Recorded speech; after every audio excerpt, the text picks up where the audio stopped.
एक बड़ी खबर आ रही। सागर जिले के देवरी विधानसभा के कई गांवों में टिड्डा गैंग का कोहराम जारी और जैसे ही इनको देखा वहां के किसानों ने सतर्कता दिखाते हुए थालियां बजाना चालू किया। जैसा कि आप टीवी स्क्रीन पर देख पा रहे हैं किस प्रकार ये किसान अपने खेतों में खड़े होकर आवाज करते दिखाई दे रहे हैं, जिससे टिड्डा गैंग यहाँ से भागती नजर आई। क्या कहते हैं किसान, सुनिए उनकी जुबान।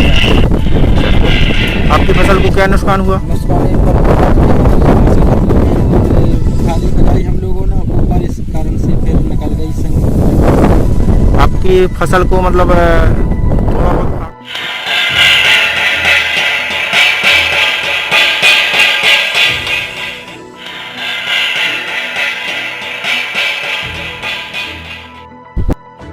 जैसा कि आप देख पा रहे हैं देवरी से हमारे संवाददाता त्रिवेंद्र जाट जुड़े हुए हैं। उन्होंने बताया है कि यहाँ पर टिड्डा गैंग के आते ही गांव वालों और किसानों ने थालियां बजाना चालू कर दिया और कई ध्वनि विस्तारक यंत्रों को बजाना चालू किया, जिससे ये टिड्डा गैंग वहां से भागकर अन्य क्षेत्र में जाने लगे।